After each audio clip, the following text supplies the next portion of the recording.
Médical, sujet difficile, douloureux, récurrent, hein, et on est obligé à chaque fois d'y revenir. Vous allez nous parler de l'histoire du combat d'un père pour voir reconnue l'erreur médicale dont sa fille a souffert puisqu'elle est aujourd'hui disparue. Quelle terrible histoire que celle de Bernard aujourd'hui qui se bat pour faire reconnaître les erreurs médicales dont a été victime sa fille Carole. Qui lui ont été fatales. Les erreurs, parce qu'il y en a eu plusieurs. Erreurs, oui, les erreurs médicales qui lui ont été fatales, puisque Carole, après 8 ans de coma, à 35 ans, est décédée, on va dire, des suites directes de son 4e accouchement. Elle venait de mettre au monde son 4e enfant. Nous avons rencontré Bernard qui va raconter ce combat et on va revenir ensuite sur les suites de cette affaire et sur ce qu'il convient de faire malheureusement quand l'irréversible arrive et quand ces erreurs médicales parviennent parfois à faire perdre véritablement la vie et la chance à un être humain aussi jeune qu'était Carole de vivre. Depuis 9 ans, Bernard se bat pour faire reconnaître les erreurs médicales qui ont coûté la vie de sa fille Carole. À 35 ans, elle venait d'avoir son 4e enfant et était en parfaite santé. Mais le 15 mars 2008, prise de violents maux de tête, elle se rend aux urgences. Vers 3h du matin, on nous dit que tout allait bien, qu'il n'y avait rien, il n'y avait pas de signe alarmant au niveau des radiographies, et donc ils allaient garder Carole en observation. Une IRM est réalisée le lendemain, rien à signaler. Le neurologue laisse Carole rentrer chez elle, mais il la rappelle 2 jours plus tard. Ils leur refont l'admission, on la prépare pour un examen, une artériographie. Le temps que tout cela se fasse, les céphalées reprennent de plus en plus belles et l'hémorragie arrive. Une hémorragie foudroyante, une hémorragie cataclysmique et, si j'ose dire, fatale. Carole plonge dans le coma. Le diagnostic tombe. Hémorragie cérébro-méningée avec inondation ventriculaire suite à une angiopathie du postpartum. Soit une grave complication d'une maladie post-accouchement, pourtant considérée bénigne et réversible. Bernard veut comprendre ce qu'il s'est passé. Il mène son enquête et finit par mettre la main sur le dossier médical de sa fille.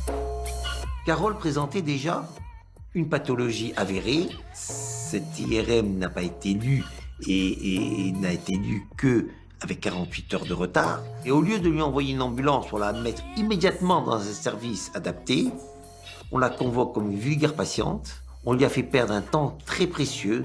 On aurait pu peut-être, on avait encore peut-être une chance sur 1 million de la sauver. Cette chance, ils ne la lui ont pas donnée.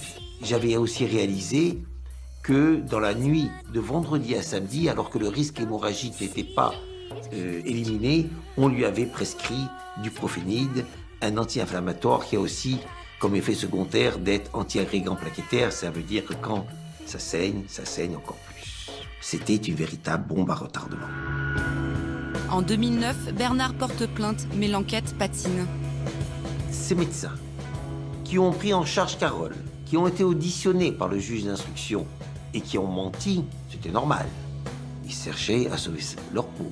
Mais que des experts missionnés par la justice aient pu, sous serment, donner des arguments contraires aux bonnes pratiques hospitalières, je ne l'ai jamais accepté.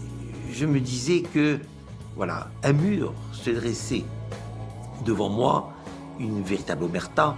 Bernard attend encore l'ouverture d'un procès. Carole est restée 8 ans dans le coma, elle ne s'est jamais réveillée. On estime à 50 000 le nombre de décès par an liés aux erreurs médicales. Terrible cette histoire. C'est terrible.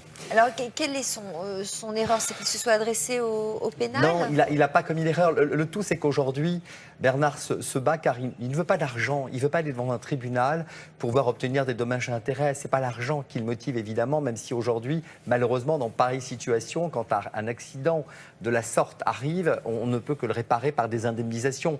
Lui, ce que veut aujourd'hui, c'est que soit reconnu pénalement le défaut de sécurité, les conditions dans lesquelles sa fille a été prise en charge. Ce sont pour lui des délits, voire des crimes.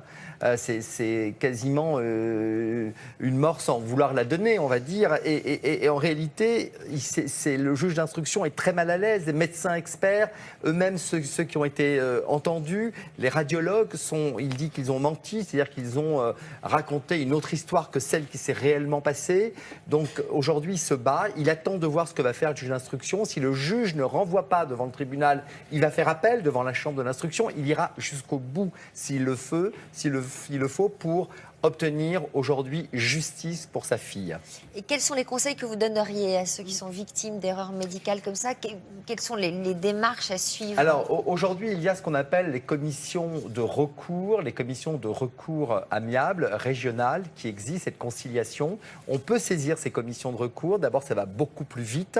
Il y a un délai qui est beaucoup plus court pour l'examen de l'erreur médicale ou de la faute médicale qui a été commise. L'expert va d'abord se faire assister par un médecin conseil, un expert qui va vous-même vous aider à décoder un petit peu le jargon médical et le dossier médical que vous aurez obtenu. Et cette commission de recours, l'intérêt, c'est qu'elle accélère le processus avec l'expertise et le processus d'indemnisation. Encore une fois, on ne peut pas revenir sur malheureusement ce qui s'est passé, mais on doit faire en sorte que ça ne se reproduise pas.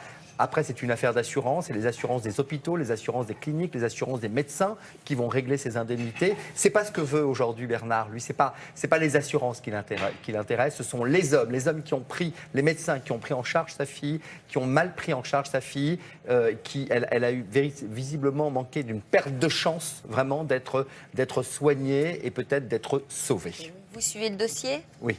Très bien. Alexandre. Un dernier témoignage, il y en a eu beaucoup évidemment sur nos réseaux sociaux, vous pouvez tous les lire. C'est Christine qui dit: mon mari handicapé, suite à 2 opérations ratées, on a déposé plainte auprès du tribunal des contentieux des handicapés. Ils ont retenu 2 aléas thérapeutiques, c'est-à-dire, Roland, c'est la faute à personne en fait. Oui, c'est la faute, c'est la responsabilité sans faute, mais c'est malheureusement des conséquences assez graves en tout cas, vous êtes à la suite d'interventions médicales. Nombreux à nous dire que les médecins sont protégés et intouchables, c'est vous qui nous le dites. Aucun recours, c'est difficile. Le groupe